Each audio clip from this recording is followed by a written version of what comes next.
Hey, I'm someone that's watched my fair share of Marvel movies, from Sam Raimi's Spider-Man and the first Iron Man movie, to Endgame and now this.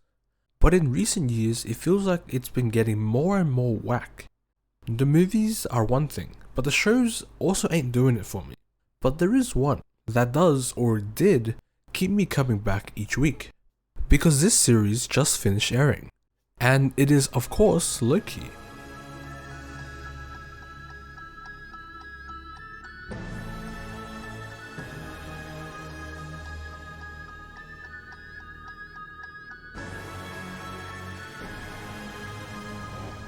Before I even talk about the show, I just have to say, Tom Hiddleston is just too good. This show just would not have been the same without Hiddleston playing the lead in Loki. But don't get me wrong, I don't think the rest of the cast are bad. It just makes all the difference when the lead actor is good at what they do. The characters in the Loki series and what they mean to the MCU make it more entertaining to watch. Like I'm hoping something absolutely insane happens, like the next big endgame to get excited for. And it feels like the other TV shows are building up new characters for this, but Loki is taking this crucial character and the world that's already been set up and expanding on it, going deep into the multiverses and different timelines. But I won't sit here and lie, it's not completely perfect. There were some scenes that I wanted to skip in season 1 and 2, and I think season 2 was a little slow to get off the ground. Like season 1 had the full introduction to the TVA to work with. Thus from the start we were hooked into the new series. So the start of season 2 already had all that set up, so they needed more characters and places to be introduced. But the ending certainly made up for all that. At the end of season 1, it's revealed that everything we see in the MCU, movies and series has been planned by Kang. He has removed every other timeline, so there's no other version of him that can threaten his reign. Until just one sacred timeline is left. And in the last episode of season 1, the female Loki kills Kang and releases all of these timelines. So we spend the entirety of season 2 trying to maintain these new timelines that have been created. But doing so will destroy a machine called the temporal loom, as it cannot hold all of these new timelines, and when the loom explodes it ends up destroying everything. And in the whole of season 2, Loki and his team try to save all of the timelines, but it never works. It always ends up disappearing and turning into ethereal spaghetti. At the end of season 2, we find that the loom is built this way. It was meant to hold only one timeline and to destroy everything else. So Loki comes to a realization. He cannot let all the timelines die, but he also needs to find something to give life to all of the timelines, as they slowly die without care. And so Loki heroically sacrifices himself, leaving the TVA and walking towards the malfunctioning temporal loom, which he destroys.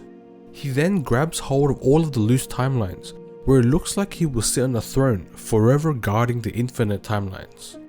He has now become the one who sits at the end of time, alone. This is an incredible cinematic scene, probably top 5 in all of the Marvel moments that I've seen. The whole series and every movie that Loki has been in, he has always tried to find his purpose, as he believes that he is destined for greatness, for something glorious. And now he has found it. A glorious purpose. This is also the name of the first episode in season 1 and the last in season 2. A beginning and an end to his journey, which means that there probably won't be any more of this amazing series. The references in this show are also a nice touch, where Loki was DB Cooper, a notorious plane hijacker for season 1, saying that he just lost a bet to Thor, so he had to do that. And now in season 2, there's a reference to Frank Morris in Cassidy's character, outside of the TVA. And Frank was most known for his escape from the maximum security prison on Alcatraz. These writers are just having fun with the series. But back to the show and the time shenanigans. I'm a sucker for time travel or time loops, a la Chekhov's gun, where we're introduced to something that's mysterious, like his pruning from the start of season 2, and then it goes unexplained for a bit, only for it to come back and is revealed that he pruned himself. And later on he gets the powers, and he can just control the flow of time wherever he wants? If you guys know how it works, please comment below, because that's just insane. Because he was controlling Sylvie in the place at the end of time, but I wonder how it would work if he was inside one of the timelines. And when he was going to take on the Loom by himself, I don't know who else caught this, but in the previous episode they said that the Loom was too strong and that it disabled all of the magic dampeners. And my reaction was instantly that Loki was about to pop off. They reminded us that he had magic in the previous episode chasing X5, and yeah, they kinda cooked in that episode. Creating his capes and horn, also a very sick scene. But what does this mean for Loki and the rest of the Marvel universe? Well, there are some theories, mainly about Loki being able to gather some of the strongest heroes to fight Kang. And as we know, that's sort of what everything is building up to. It was Thanos before and now it's Kang the Conqueror. I don't fully know how that will work because he's handling all of the timelines when we last see him. And I think it's implied that he has to stay in the area and focus on what he's doing forever so that the timelines don't just die. That is his glorious purpose. But I just hope they don't throw his character away. I don't expect any Loki to appear in any films or shows for another few years, but I am looking forward to it.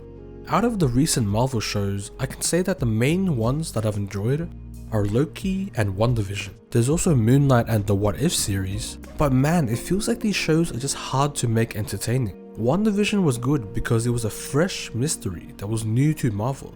It presented itself as a sitcom from a few decades back, but occasionally it would break the fourth wall and the sinister tone would creep out of nowhere because there was something just not right about what we were seeing. She-Hulk was bad, but I'm not gonna go into any of that because there is probably still an audience that really enjoyed it. It was more goofy and comedic than what I would have liked, but it's a lot closer to some classic romantic comedy shows. And even in She-Hulk, there was a scene that I really liked. The scene where she first talks to Abomination.